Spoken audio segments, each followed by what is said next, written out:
G, I've actually been trying to get you on the show for a while. So I'm happy you're finally. Yeah, that calendar crazy. Don't put it on me. That calendar crazy. You're like, oh man, I'm in Paris this week. Oh fuck, I'm in Philly with the mayor. Paris. Oh wait, I'm actually like. Now I'm in Paris. Now I'm in Philly with the mayor. Yeah, no. Where you be at? It'd be really hard to find. Well, you don't be with the New York mayor, do you? No, I don't be with no goddamn. I'm not you, G. I'm not you. I'm sorry. Not yet. I'm still trying. I'm trying to get like you. I'm trying to get like you, man. Yeah, right. I'm trying to get like you. But no, I'm really glad, and it's funny because even I remember when I saw like your compound. You got a DJ set up, then you paint, then you play the guitar, then you go on your fucking big ass computer and create. I'm like, nah, this is gold. What's up, y'all? Gianni Lee here. Make sure you check out my remix with the Philly Goats. And you might have seen my tag around the city. So now you see it in the physical. Nyla, we need to talk. What's going on, guys? Nyla Symone here with another episode of We Need to Talk. And today I have a very special guest in the building. We have Gianni Lee here. How are you? How you doing? Man, I'm good. I'm happy to be here. I'm just hyped to be here. I feel like Tom Cruise when he was sitting next to Oprah. Like I might jump on top of this chair and just like I might turn your shit up a little bit. Don't get mad. I just feel like I'll stand next to the next Oprah, yo. Like, you know what? For real. Well, I appreciate that. I'm excited. I'm playing. I don't even know how to intro you because you have so many things under your belt as a creative. You do mad things from cover arts, Grammy-nominated cover arts, to DJing, to painting, to clothing. By the way, clothing is fire. Sneakers also fire, high quality, great material. Okay, I wish I brought the sneaks. I'm clearly a fan. I wish you brought the sneaks too. I honestly probably should have worn the sneaks. Yeah. I be wearing your shit. You do? All the time. I wear the shoes. I wear the shirts. Hell, I got the skateboard. I'm not gonna pull it down. Yeah. Like, we'll get a little video of the skateboard and then we'll like drop it right here so y'all can see it. Or I'll just come back and hold it or something like that. Yeah, but also outside of that, your tag is notorious in New York City. Everywhere I go, I see your tag. I see the skeleton. I always add elements of it somewhere, you know. Yes. Yeah. This ain't even my jacket. This is a jacket gifted to me from Major League Soccer, and they did a collaboration with an Asian designer, and they did it for the All-Star game that was in D.C. Oh, so okay. I always like to just add my I just paint on stuff all the time. So whatever, if it's outside or if it's just on me, or on, you know what I mean? Yeah. Or you know what I mean? I wish I would have brought my paint. I would have just spray painted it on your head or something like that. I started to, but I was like, you can't have the aerosol on the inside, you know. I wouldn't have mind. Yeah, I would have stepped out. We should probably do it at the end, but it's cool. Yeah, next time. Yeah. But Gianni, you have done so much, but let's just do a backstory as to who you are, where you from, and how you got started. All right, damn. My name is Gianni Lee.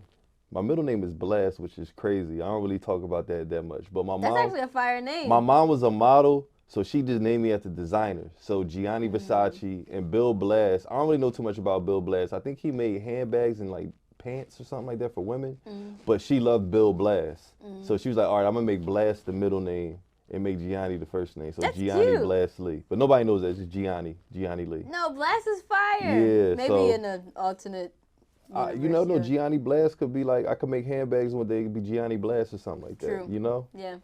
But from Philly, Philly. Just Philly was crazy growing up. Philly was wild growing up. Like, looking back at it now, it just was wild to be a person that was like so into visual art. And like my mom kind of like just pushed me into art. Like I really just wanted to play ball and just like hang around chicks growing up. Like that's all I wanted to do. I just wanted to be outside, be bad, do, you know. Nigga shit. Yeah, do nigga shit. Sorry. Wait, can we curse? No, you're good. All right, you know, hang out with my friends, like, you know what I'm saying? Like get into good trouble, not bad trouble. I wasn't the baddest kid, but I got into trouble like any other boy. Okay. But it was fun to get into trouble. It was fun to just do things you wasn't supposed to do. Hood rat shit with your friends. It was fun. What's your son? I'm a Gemini. Trouble. So it was just fun, you know? And like, I just had to buckle down because this is the problem. Like, it was still crazy in West Philly. It was crazy. It was a lot of like, you know, gang violence. We didn't really think it was gang violence then because we wouldn't call it that. It was just like hoods beefing with hoods. You know what I'm saying? Everyday stuff, honestly. Everyday stuff. Hoods beefing with hoods, and like we just didn't really know what to do with it. So it was just kind of like you picked a side.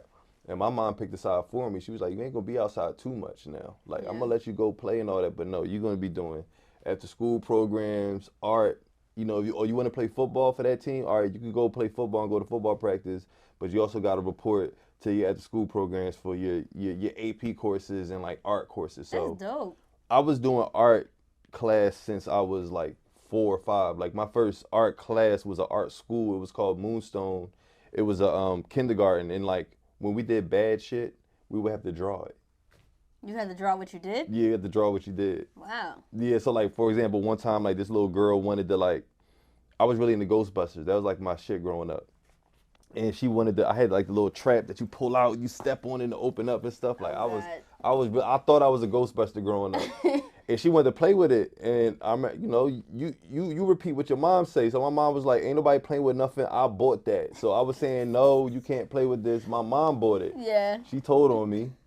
I get in trouble and I got to draw. So it's like this little crude like drawing of me like with like the stick figure with the eyes pointing in because I'm mad. And I'm like not letting her like play with the trap and all that stuff. And that's the punishment? That was the punishment. That's a damn good punishment. It actually was because it like you learned like, okay, you got to share. You know what I'm saying? Yeah. So then going back home, my mom just taught me like, you know, like, well, you know, when you're outside, you have to play by the rules to a certain extent. Right. Not necessarily saying that you have to share. Like I still pay for that, but you have to learn how to like work with others.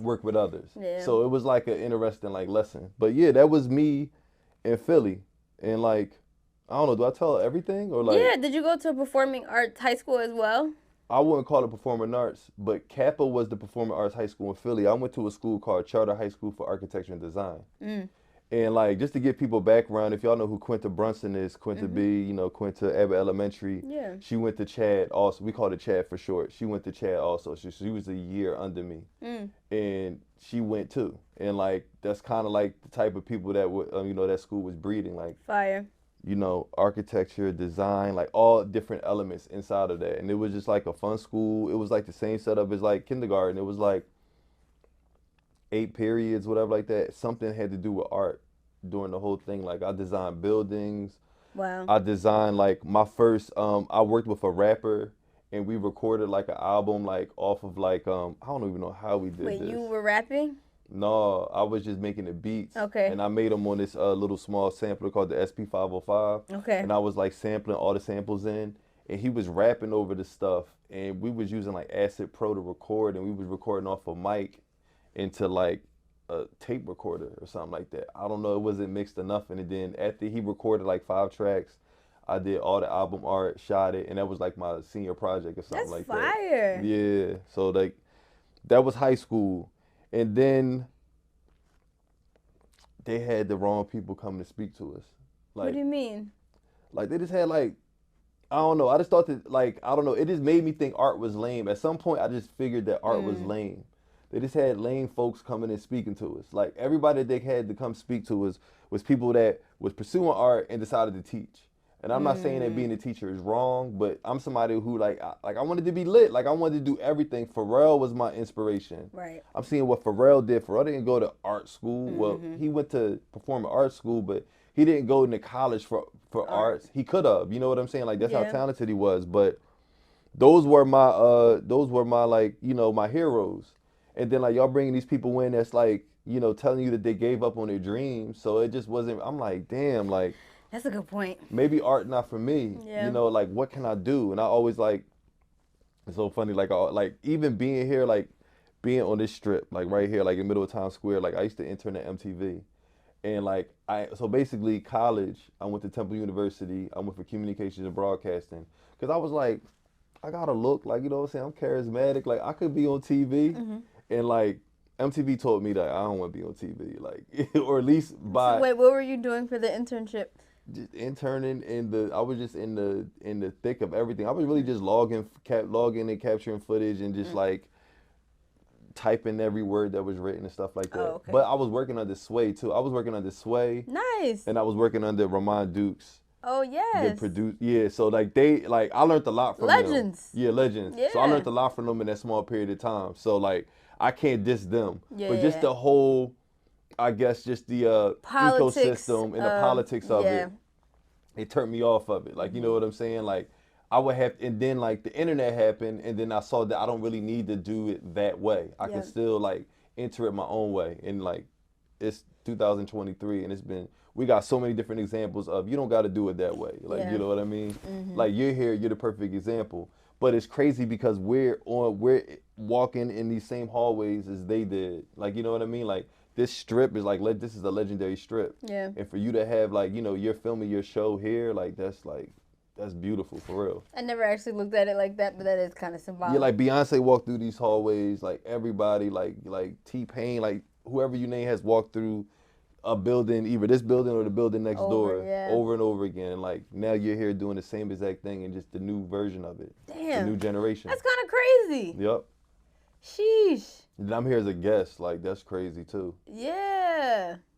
Okay, cool. I like that perspective. I'm going to have to kind of keep that in mind. But, all right, so you intern at MTV. You realize, this isn't really for me. Did you try doing, like, on-camera work or not? I didn't even really get to do it. I don't know. Like, it was just harder to do all that stuff because you needed so much. It wasn't like... Cameras weren't as accessible. Yeah, cameras wasn't as accessible. Yeah. Everything was still analog. So everything, it was like you just needed all this stuff to do it. And I was just like, this is the problem with being like a jack of all trades. It's like you don't really hone in on one thing. So if like one thing wasn't working, I was just on to the next. So it's like, since I really couldn't get on camera to really like put in that 10,000 hours, I was like, all right, I'm just going to go back home and throw parties. So I was like throwing parties. But that helped me as being a promoter in Philly because I was just able to meet people and just like get a network. So like in a way, like I still was forced to actually be on camera or be in front of people in a way, because if I'm hosting these parties and promoting them, I'm on stage on a mic saying something. And then that kind of led into DJing because I started being around the other DJs and I was getting my crash course in Philly. So I was around like the greats, and not even just the greats on the radio. Like, of course, Diamond Cuts and all them. Like, I learned stuff from them just like by being around and watching them do what they do. But also like college DJs, which is like a real skill. That is a skill that we don't talk about as much, being a college DJ, having to like really take different cultures. Like, you got the New York, the DMV, you got the DMV, Philly, and you a college DJ. No, I wasn't a college DJ. You just I mean, I went to college, but I started but, DJing towards the end of college. But you still kind of like a college DJ. You still had to know all that stuff. Yeah, right. You know what I'm saying? So in a way, you probably ain't do everything, but you still like had to have picked that. It up, yeah. So like you said, like the DMV has their own style. Down south, of course. It's also like a culture shock too, because the DJ starts playing shit and you see certain people react highly, and then you're like, oh wait, what's that? Man, my favorite part was like being at a party. Like, you know, it would depend on who was throwing what. Like, because I also was promoting on college campus as well at the same time. So it was like promoting on college campus, and if you think from a money standpoint, that's $5 to $10 to get in. Then I'm still doing local parties. That's $30, $40 at the door.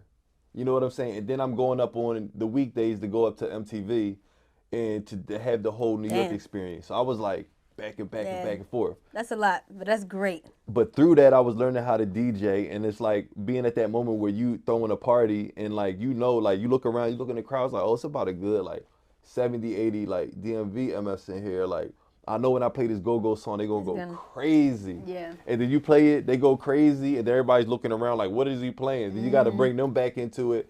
I'm like, all right, let me play Get On My Level or something like that. Get On My Level, what? Like, just play something. You can never, ever. And everybody's going crazy. Yeah. So, like, that was the crash course in DJing in general, and that's what, like, made me love it. So then, I guess I started throwing house parties, and house parties is what allowed me to, like, DJ myself. Because I didn't feel like I was strong enough to like play like a venue or anything yet and play on like the turntables. So I would just play on this little, forgot what it was, like some like early controller type thing. And I would just play at my crib and we would just throw like little house parties. And then I remember like my roommates got robbed and I didn't. But they got robbed because they wasn't from Philly and I was. I just figured it out. Yo, Philly is so... I figured it out. So one day I was going to the Chinese store and like one of my friends called me from my old block. I lived in North Philly. I'm from West. So I'm in North Philly living on like off of campus and I'm just on the phone talking. So when you talking to people back home, your accent tends to come out. So I didn't have that college boy accent. Like I was talking like, yo boy, what's up? Oh, all right, yo, he drawing, like saying all that stuff. So one of the local kids came in and was like, yo, where you from? I was like, I'm from West. He's like, where? I said, oh, I'm from 54th and Delancey. And he was like, D Block? I was like, yeah, D Block. And he was like, I was like, wait, you know somebody named Porky? And if anytime Porky is somebody, if you from my block, if you mention Porky, because Porky could fight, he used to always suck his thumb, and he had like a gap tooth, but he could fight. He could fight his ass off. So if you mention Porky, to anybody that says D Block, they know you solid. It was just like mention. It was like mentioning like the right like. That right gangster. Wait, Porky was a grown man that sucked his thumb? Yes. That's his thing? He just sucked his thumb, man. It was like a twitch child. type yeah, thing like or a something? twitch since a child. And he would whip he Kick had your hands. ass. He had hands. So when I mentioned Porky, dude just looked, he's like, yeah, I know Porky. I know Pork. He said it for sure. So, oh, you really know Porky because you called him Pork. Yeah. So then he nodded, and then that was it. I don't know what happened after that, but then like in the next 2 weeks, my roommates got robbed and I didn't. Damn.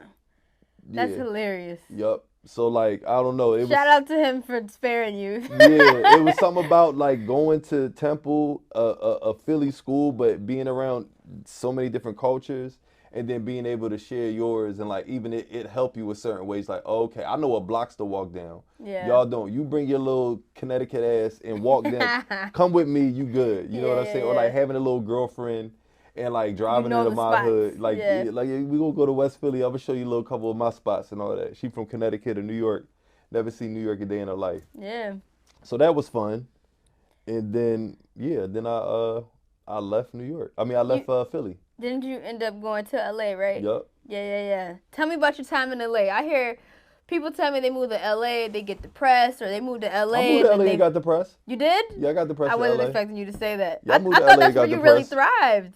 I thrived but got depressed at the same time. So amongst all this stuff, I had a clothing brand with my boys called Babylon Cartel. So that was like the driving creative force for me. This is before I started like painting or anything. So that was the driving force. It was just this clothing brand, and like it was, once again, it was just before TikTok, before Instagram, so it was a little bit harder to really get things out. So I was like, how am I going to really make this thing shape? Yeah. Like, what am I going to do?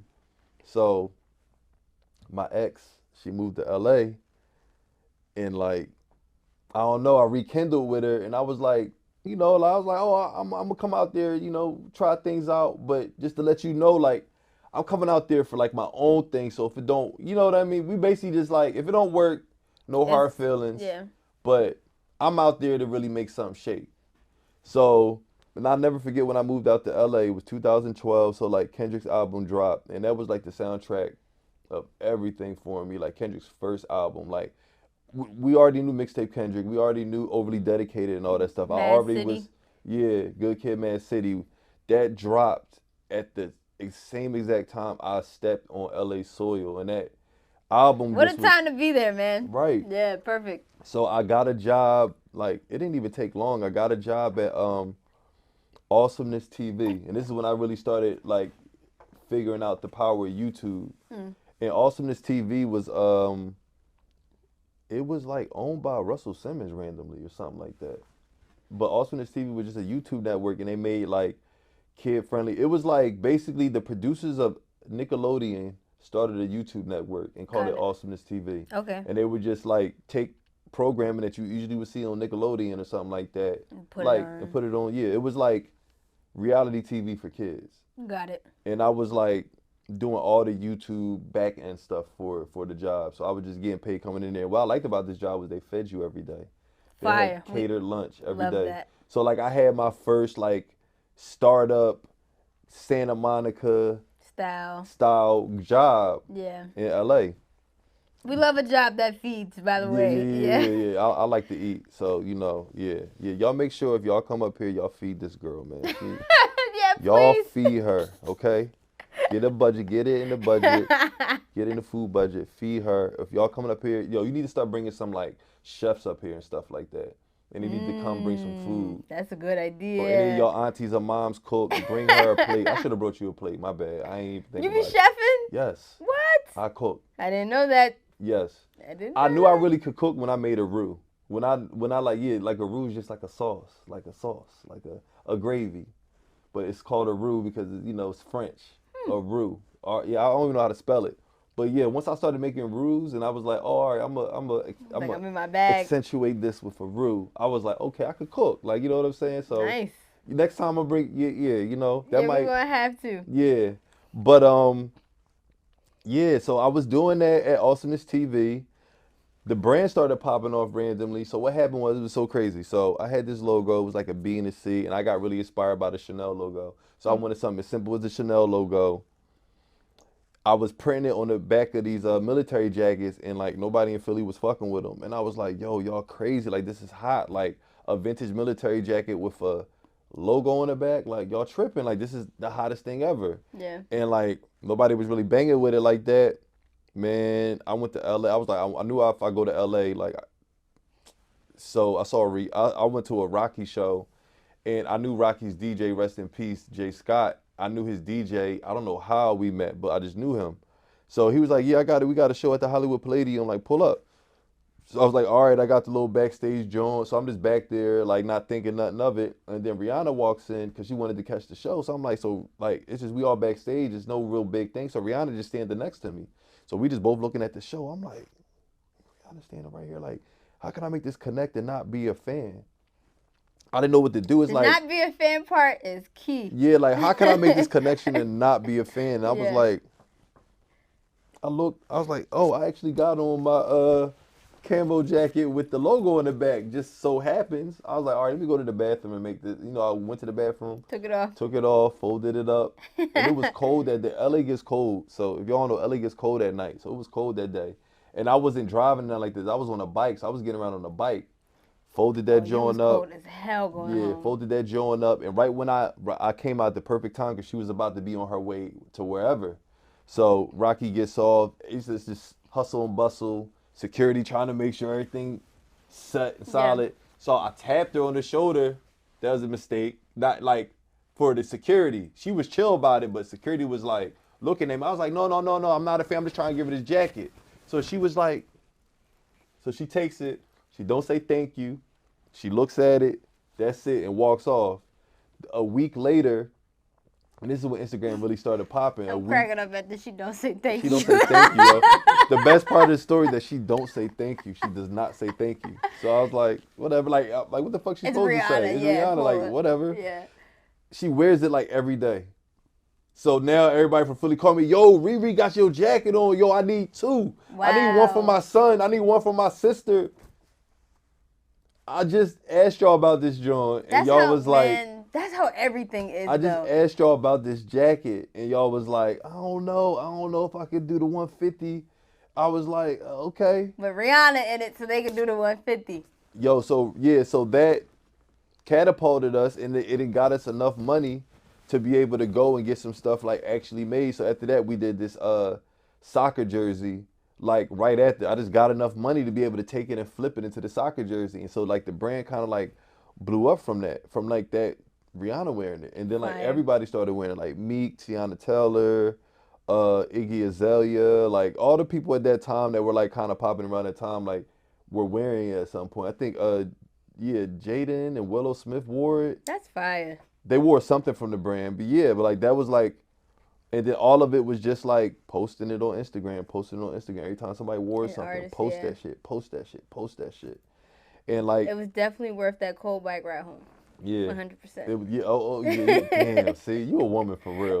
Because women, y'all really like comfort. And I do. Y'all really like comfort, so you still call that out. I ain't even say nothing about that ride home. Like, wait, I gotta be cold? That ride home was crazy. Whew. That ride home, like, on that bike in the cold LA air. Yeah. I'm riding home, no jacket on, and I'm like, yeah, I hope she wear this shit. I didn't even know she was gonna wear it or not. Literally, like, the next week, everybody's hitting my phone. They want one. That's so dope. I don't want to go on the site. Just here go the money. How can I send it to you? Like, it wasn't Cash App at that time. But man, that is your thank you. Shout out to Riri. Yeah. No, I always gotta thank Rhianna for that, because that kind of like, that's what brought me into this world for real. So afterwards, like any other business, like if you're not really like developing it or like running it like perfectly, it's going to like fall off. So like the supply and the demand didn't hit.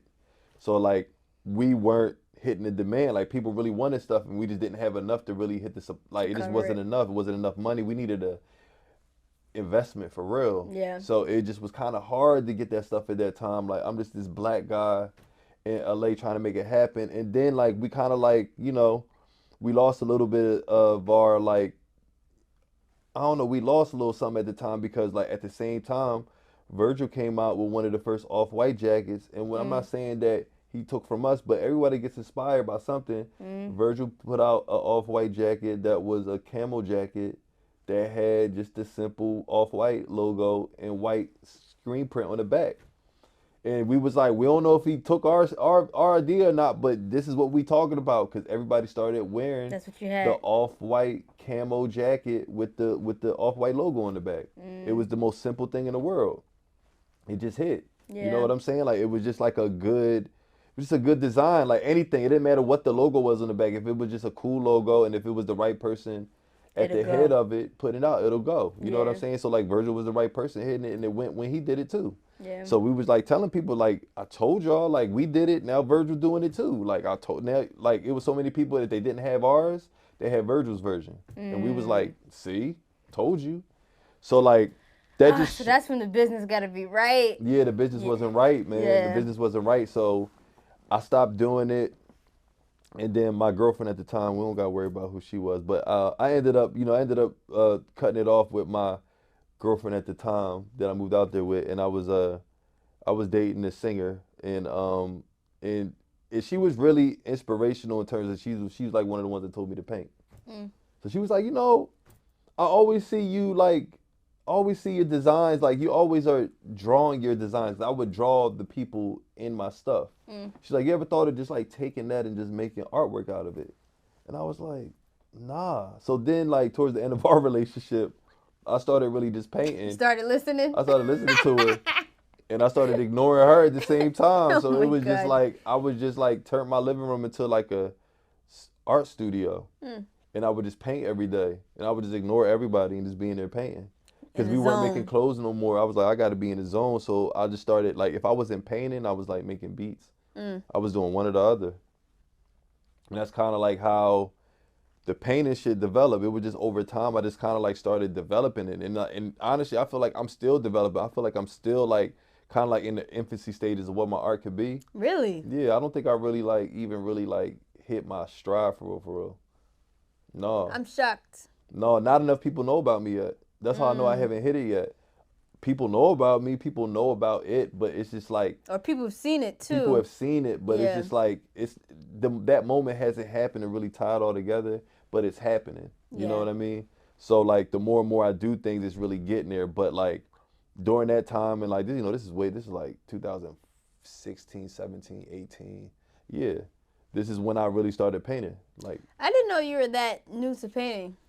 I had no idea. Yeah, no. Like, I just started painting in like 2017. Wow. I love that. What's the, because this is photography. You do photography as well. Yeah, I do, yeah. The blue, you did a shoot. The woman has a blue body. Yeah. Well, is that based off of your tag?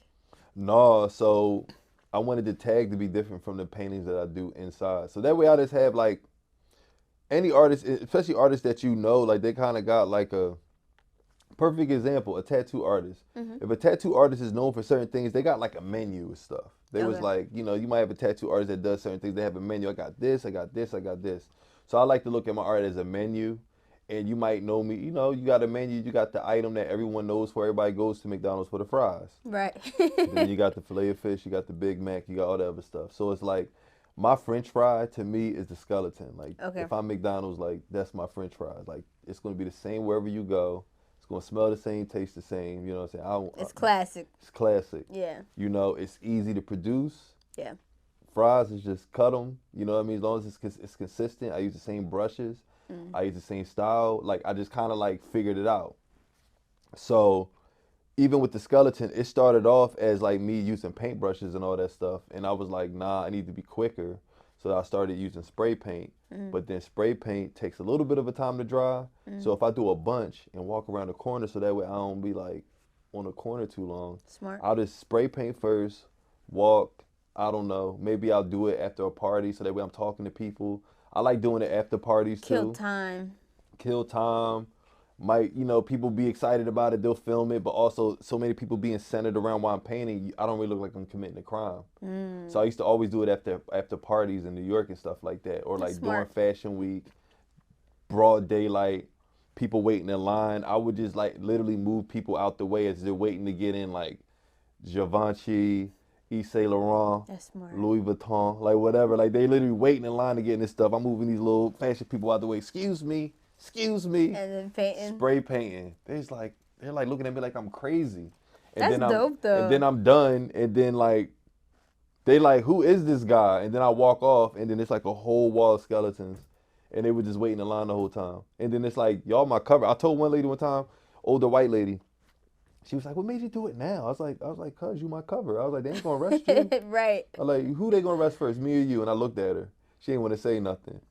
I was like, you know they gonna arrest first. God bless her. I was like, yeah. She was like, she just made this face like, now, sir. Like, so, but all of this is like real world experience. Like, how do I do this? And so then I did it so good in New York. Now I was like, okay, I started getting a little bit of money from like brand collaborations, people being interested in me. So I would save that money. Instead of like buying designer, I'll just take trips.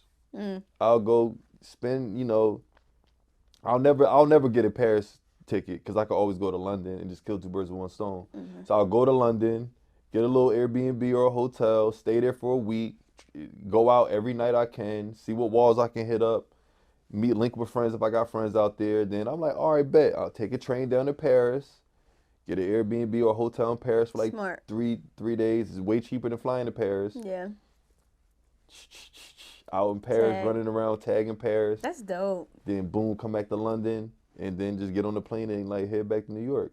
That's dope. And like, same thing in like Cuba. I had a friend out there in Cuba, and linked up with some other artists who were like graffiti artists. And that's the thing, it's like my stuff is graffiti, but it isn't. So like the thing about graffiti is like it, like, and I hate to say this, and no diss to any graffiti artists.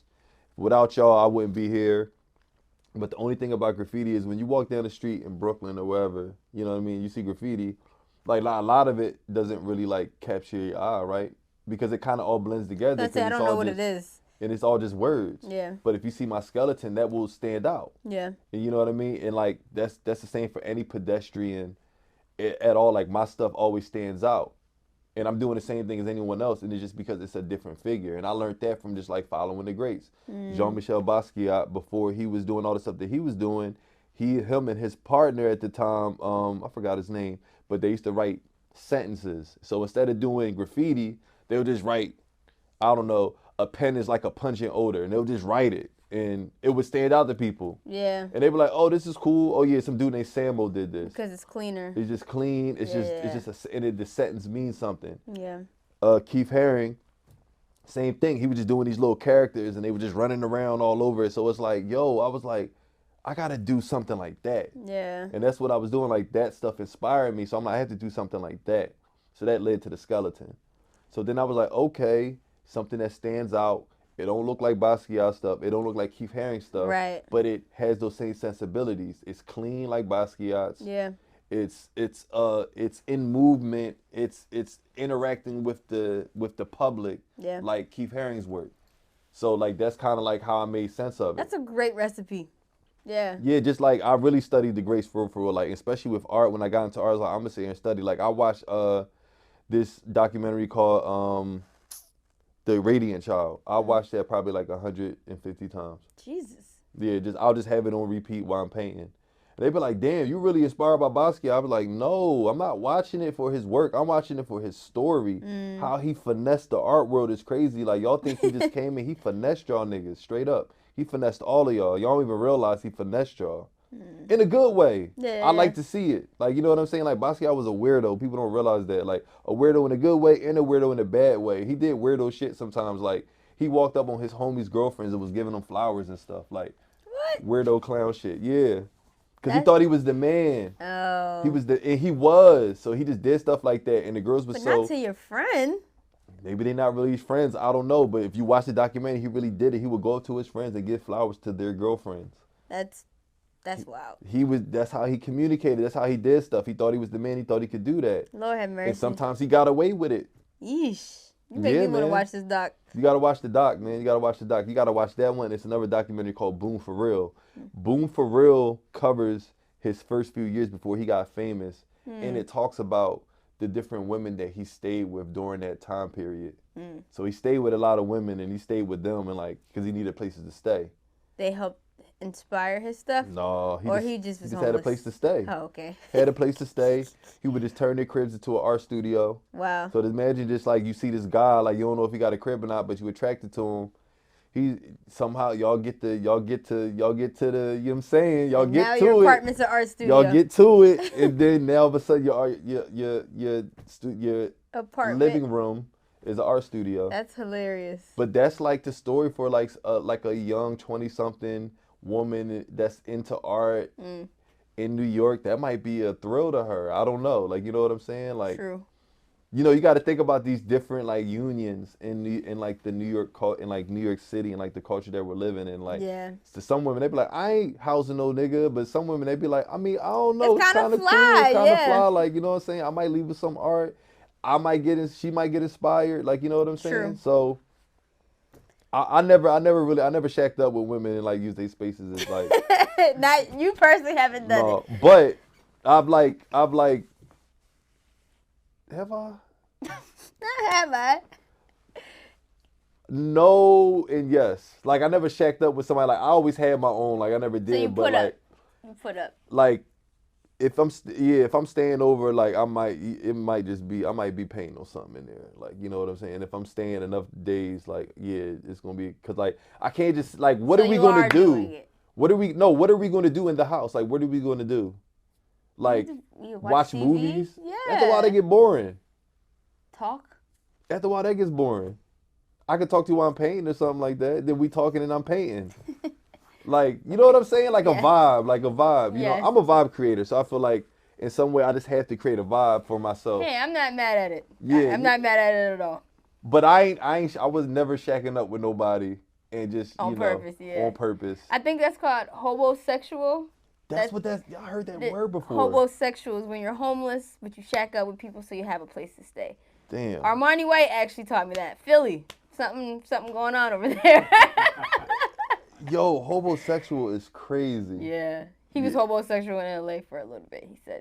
I mean, it worked out for him. It worked out. He got a hit song. Yeah. Couple. Yeah. He can rap good. Too. Yeah. He can really rap. Yeah. I saw one of his. I mean, he's from Philly. Come on. I know. But I saw one of his freestyles. That nigga can really rap, man. Yeah. Damn. Philly be so biased about Philly, but you guys are having a moment. What is it? What's going on in Philly? You tell me, because I don't know. What you mean? The hips? That's not what's going on. We stole that from Jersey. Really? And they stole it from Baltimore, just to be clear. They ain't stole the hips from Baltimore. They stole the sound from Baltimore. Yeah. But that's what I meant, the resurgence of that sound. You want to talk about that? What you think about it? What, you don't like it? I love it. Oh yeah. I love it. The way you said it was like, you want to talk about that? Yeah, no. I'm joshing. Oh, okay. Yeah, no. Philly, a lot of cities are actually having a moment right now that usually would not have a moment, but Philly is definitely one of them. Yo, but it was crazy because we call that music party music. That's what we call it in Philly, in particular. We call it party music, and like you would get bashed if you played it too much. I mean, I think it's still the same. I think it is kind of still the same. Like, no one wants to hear, but they're the biggest songs. Is it just because it's the repetitive beat? Like, what is it? As a DJ. I think people just want to feel good right now. And it's not too many things that are making people feel good right now. So I think, like, Wanna Rock, now this one with Nicki, what's the Rich Baby Daddy, Drake and Sexy Red. Yep, like, Deli, Ice Spice. Like, all those records just make you feel good. It's not really about anything, and it doesn't have to be. It just so happens that the background music is a club beat, club pattern. It's club music in Maryland. Yeah. Oh, it's club music in Maryland? Yeah, I mean, Baltimore pioneered it. It came from Detroit House. I was about to say, I said that, was it Detroit people or Chicago people? And they was like, we're going to let her rock for saying that. But nobody wants to give credit to the Midwest. And I'm like, I'm pretty sure it started in Baltimore, but okay. Yeah, no, so it did. So the club music did start in Baltimore, but the sounds and a lot of the samples that they was using was from house DJs that started in Detroit and Chicago. Yeah, but this is different. Yeah, this is different. I can't say we because I'm not from Baltimore, but Baltimore DJs like, damn, K-Swift, and even before K-Swift, Black Star, Rod Lee. Even before Rod Lee more than anybody. Rod Lee, people his generation was taking little Detroit house samples and sounds. Like, there's some hoes in this house and all that. They was taking those and then chopping them up. That's true. But you know what I'm saying? Like, when I say we, I just mean the tri-state, like just this East Coast stuff. Yeah. We took that stuff and those chops and those edits and that beat and that cadence and that pattern, and we made something out of it. Yeah. So then Baltimore had it. Philly was then just the mixtape circuit now. Yeah. So now club music was doing the same thing as what 50 Cent was doing. Yep. What G Unit was doing, what Cameron and them was doing. It was just like, okay, we got this shit. Let's put it on wax. Yep. Let's get it up to New York. Let's let them distribute it. Let's get it up. So they was making, Rod Lee and all them was making CDs, burning them, taking them up 95. Somebody really needs to do a documentary on this, actually. Yeah, I know. And they was just taking them up 95, and then they was on the Ave. So once it made it to the Ave circuit, we was buying those Baltimore Club CDs and those tapes. Yep. And we was playing them in the house, and we was just doing dances to them. Doing the SpongeBob, the rock off, the shake off. Yep. We was learning them, and then because of Fruity Loops, one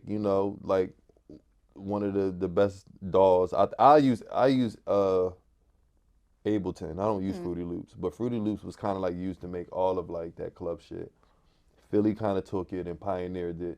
So then you got people like DJ Sega, DJ Swizzy Mac, Diamond Cuts. Yep.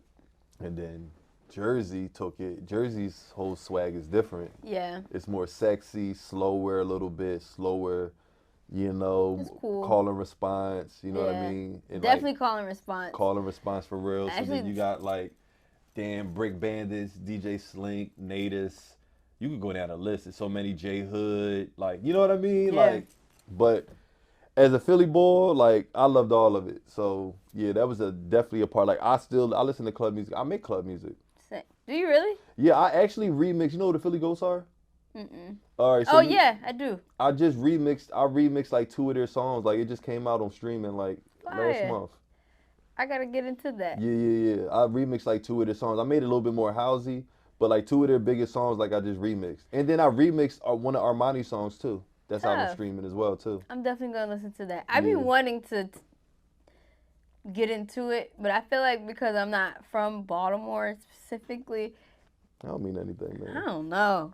That don't mean anything, man. I don't know. But I keep like that. I grew up off of it. So that's why I'm when I went home actually this past for Christmas. Yeah. And I was on my old Mac, man, I'm finding all these old tapes, DJ K Swift, Strictly for the Kids, Part 1, Easter Edition. You remind me of K Swift. Do I really? You sound like her. I mean, shit, I grew up off of her. First female DJ I ever followed. I used to go to DTLR, get her tapes. So anyway, I was having a ball though listening to her old shit. Yeah, man. And I was damn, and there's nobody in Baltimore really in that that I know of doing that. So I was like, damn, where is that? So you're from Maryland, right? Mm-hmm. So you're from closer to Baltimore or closer to DC, Maryland? Closer to Baltimore. That makes sense. Yeah. That makes sense because you got a little bit more But I'm not from Baltimore. I'm not claiming I'm from Baltimore. People be territory checking and all that. No, I love that. I love that you ain't claiming, but it still is I'm influenced from the city. Yeah, exactly. If you closer to whatever city you close to, you're gonna be more influenced by that. You don't give me a DC vibe. No PG County. Yeah, you don't give me that for real. You give me more okay, closer to Baltimore. You know what I'm saying? Yeah. You got a little bit more little hood to you. You know what I'm saying? Really? Yeah, it's just a little bit more hood tomboyish to you. But that would be Baltimore. That would be Baltimore for sure. Yeah. Nothing wrong with DC now. Nothing At wrong. all. I love DC. I be partying. All right, yes. You be what? Partying. In DC? Yeah. You be getting crazy in DC? Not crazy. Where you be at in DC partying? Not crazy. Where you be at partying in DC? Chill. Okay. I'm actually gonna be. Anyway, yeah. I fuck with the deal. You gonna be where? You DJing in DC? Yeah. Where at? Don't worry about it. Okay, all right. It's coming up. It's coming up. I better get an invite. Yeah. Don't. First of all, I be inviting you out. You don't. No, you don't. Yeah, you don't leave the house. All right. This is the first time I've gotten to see you in years. It'd be her, honestly. It'd be her. So what? Look, it'd be her. Y'all know she is busy as hell. Oh, whatever, G. So he just explained we how trying to out-busy each other. He be in Paris, going to London. Then you just gave the whole next he's in Barcelona. All right. You doing the same thing. So what's the difference? Anyways. So what can we expect from Gianni Lee this year, 2024? What do you have coming up? Damn. So I've really been into soccer now. So I've been into soccer because I really feel like, for a lot of different things, I want to own a team one day. I want to own a soccer team one day. That would be tough. I really, really bang with the way soccer is and the fact that there's a lane for it, and like they don't gatekeep as much as they do in the NFL and the NBA. Just because like they can't, because it's not really that big in America like it is everywhere else. But it's trying to get big in America.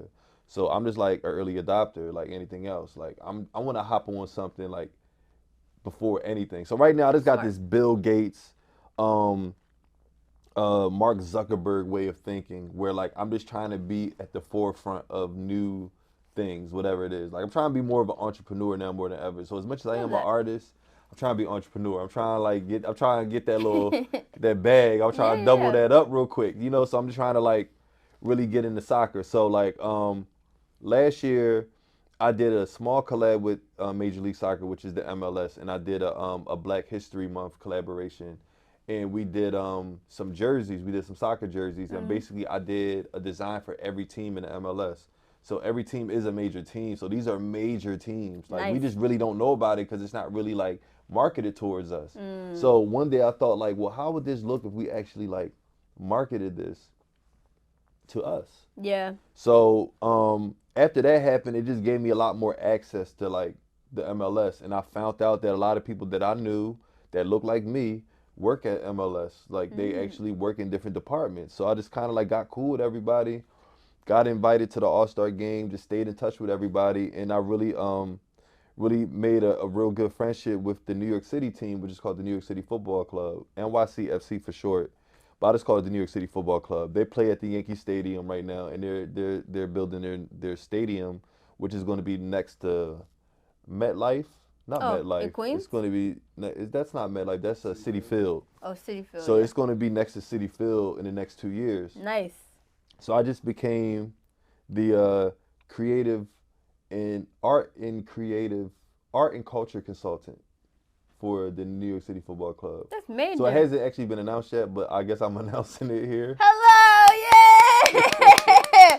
Wait, we don't got no wine? Nothing to celebrate with? We will need it. All right. Let's cheers to that, though. Yes, you know? That's major. So, 2024, just to anybody, like, make your own positions at company. Like, go. Yeah. You made your own job. Like, I kind of like got inspired by you and a lot of other people, but definitely you, because like you really like carved your own lane and like all of this. You could have got lost in a lot of this. You could have been just like somebody's assistant forever, and like no, you kind of carved your own lane. No, for real, like that assistant train, like being somebody's assistant or just like little Robin to their Batman. That could be for a long ass time. It can. And you get all the perks, you know what I mean? Yeah, you like know what I'm saying? Yeah, Yeah. But still, man, you get the perks, but then when you carve your own lane, you start giving out perks. Yeah. You know what I mean? But yeah, man, like we really pitched them like, yo, I should come in and do this. Like, look what I did with the MLS in terms of Black History Month. Like, I added my art and my spin to something, and I got other people interested that wouldn't normally be interested in soccer. Yeah. Let's try to get more people that look like me. And not even just my color, but just the way I dress, the way I move around New York City. Taste. Like, let's get them interested in soccer, but also like this football team that is playing on our doorstep.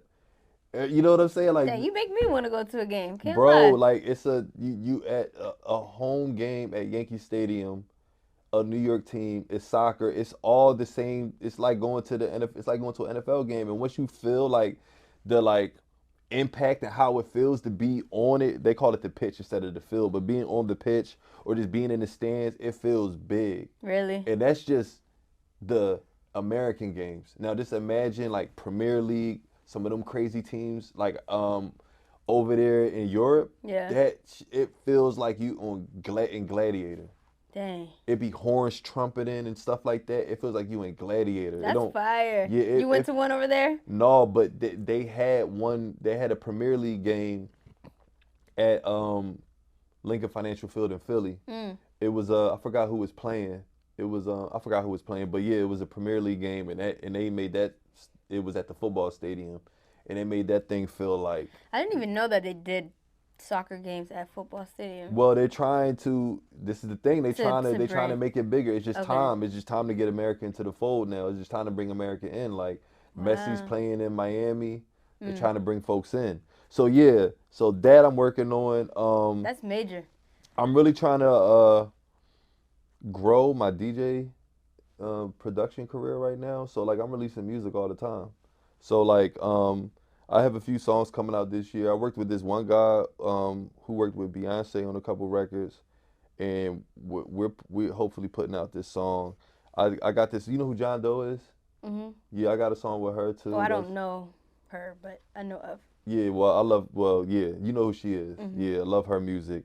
We got a song that we're dropping this year. Fire. Like, yeah, she is talented as hell. I'm like really excited about this song. And it's like a little groovy, like little upbeat, little housey vibe. Love that. She killed it. Yeah, I'm working on a lot of music this year. God willing, I don't know, I applied to this art residency. And that's another thing as an artist.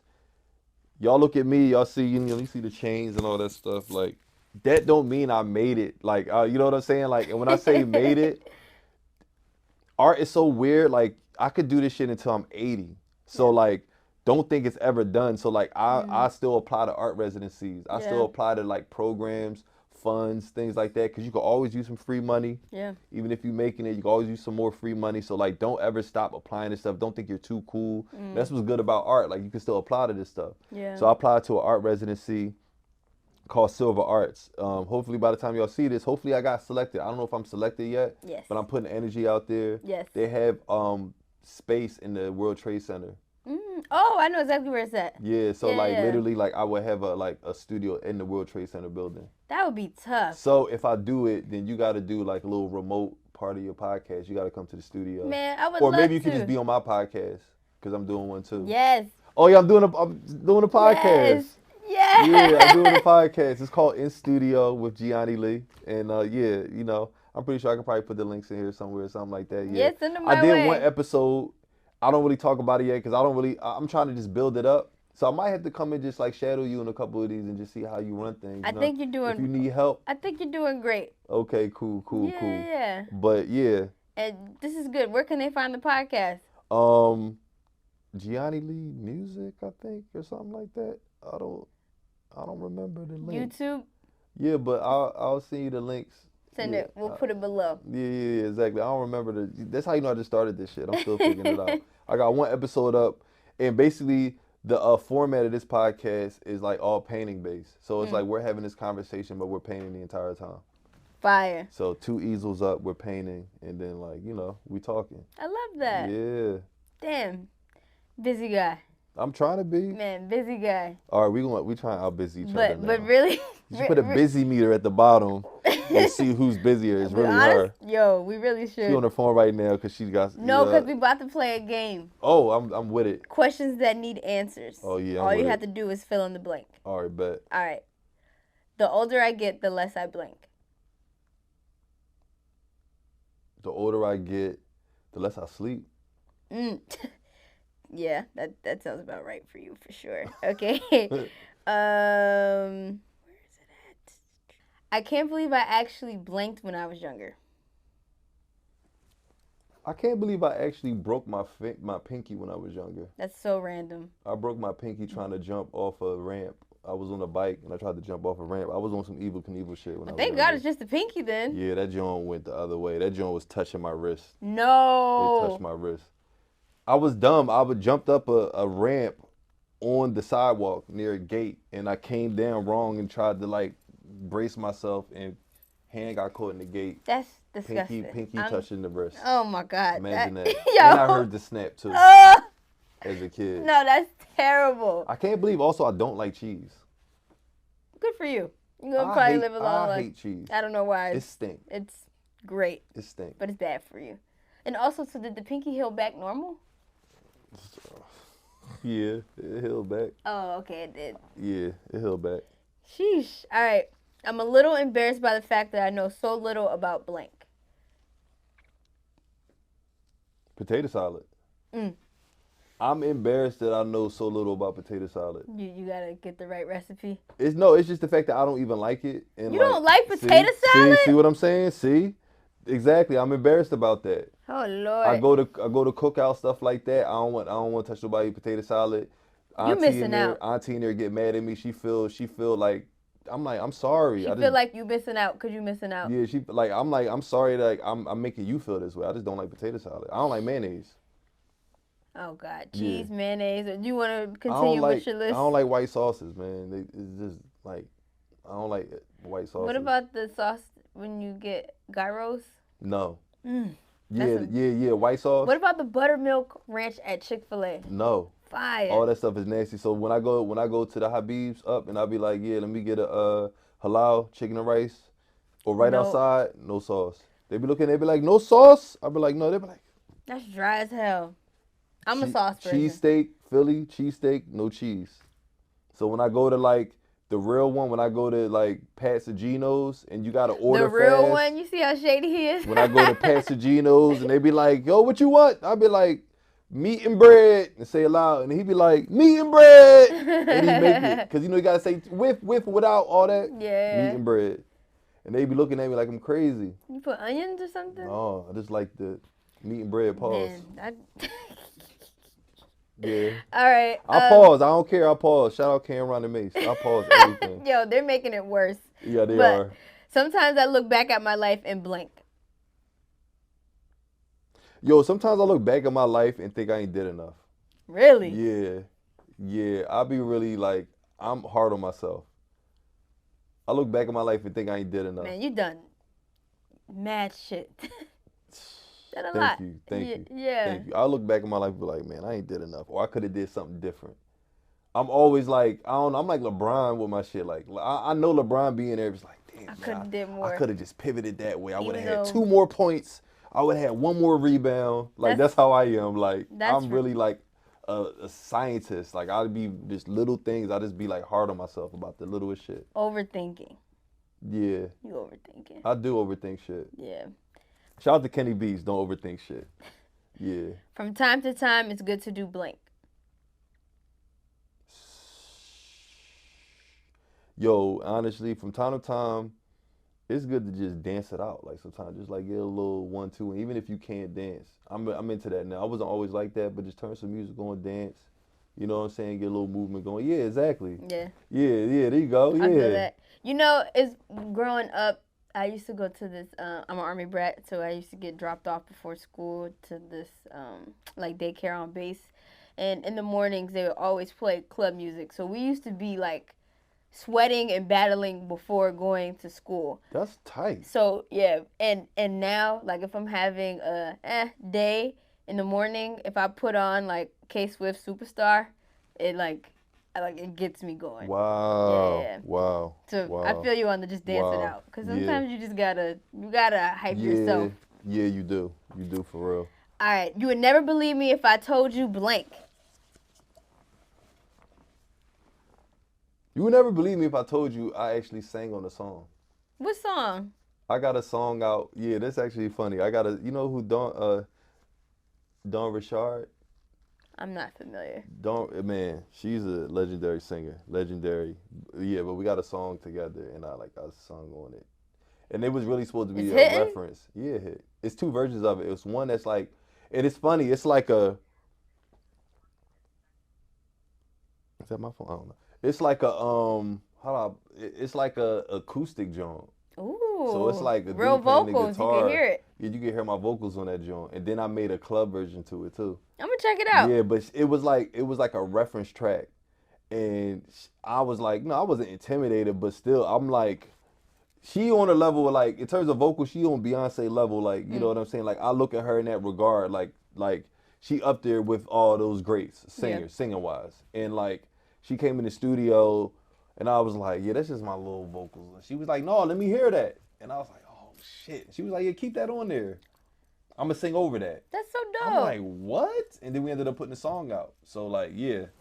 I love that. Yeah, I'm not saying that I can blow, but like, you know, I can croon. I can croon. Hey man. Pharrell did it. I must say, even outside of Pharrell, there's a lot of talentless people doing way more and doing way better. Yeah, so you know what? I don't doubt it. Yeah. Okay. All right, bet. That's true. All right, my last one is my personality trait is blank. What's your personality trait is blank? Mine's vibrant. Why? Because I consider myself vibrant. Like, what does that mean, though? Let me look it up. But to me, it means... What does it mean to you? To me, it means, like, high energy, standing out. Okay.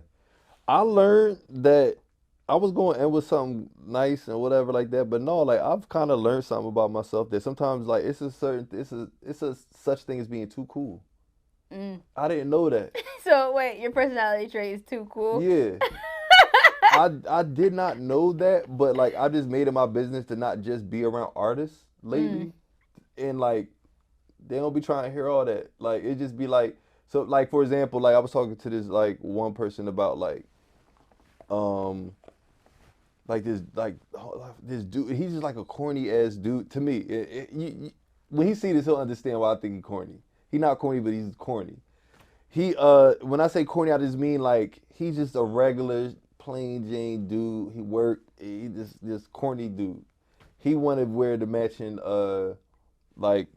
pajamas with his girl. That is not corny. I just see what I'm saying, and like I thought it was corny, and it's like, how no, is nigga, that corny? You just too cool. You see what I'm saying? Yeah. Okay, so I learned that about myself. Okay. And then I had to really, I was like, they was like, yeah, you're not going to be able to keep a girl if you thinking like that. I'm like, how? They was like, you're too cool. Ain't nothing wrong with matching PJs. So I'm getting into that spirit, and I'm starting to think that ain't nothing wrong with matching PJs, but that's like good. Just the more so just the I guess the way I look at life now. That's like, good. It ain't nothing wrong with matching PJs. You know what I'm saying? Ain't nothing wrong with some of that corny shit. You know what I'm saying? Yes. After all the creative sessions and all the talks and the traveling, you still need to have a family, and you still need to, love, and not just another person, but love your family, love the family you came up with. Like, you know what I mean? Or just love friends and stuff like that. And like a lot of that stuff is what the cool people would consider corny, just like regular stuff. What? That's essential. That's what I'm saying. It is essential. That's how I learned about myself. I was like, you too cool sometimes, bro. You need to just like the regular plain Jane stuff is the stuff that you need sometimes to complete life. I like that. It's not just about all this cool shit we doing, we running around and doing. Like sometimes that simple stuff is like what we need to just like keep the day going. Just know that there's somebody at home that loves you. There's a parent at home that cares about you, that wants you to do well, that wouldn't care if you wasn't on TV, that just cares that you're just happy. You know what I'm saying? So I learned that about myself, man. I like that. I don't want to be too cool all the time. Good. Yeah. That's good.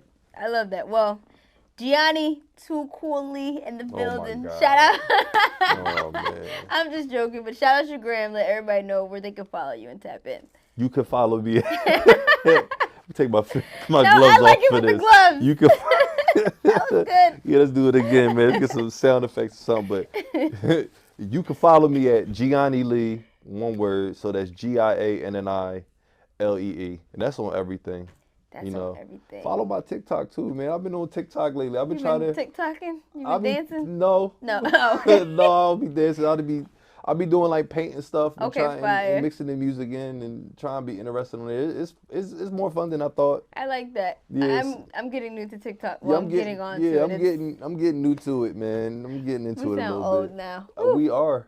we aren't. It's cool. Yeah. But TikTok, man, for real, tap into that joint if you didn't, man. But yeah, that's me on everything. Website, GianniLee.com. I'm selling all types of cool stuff. And facts.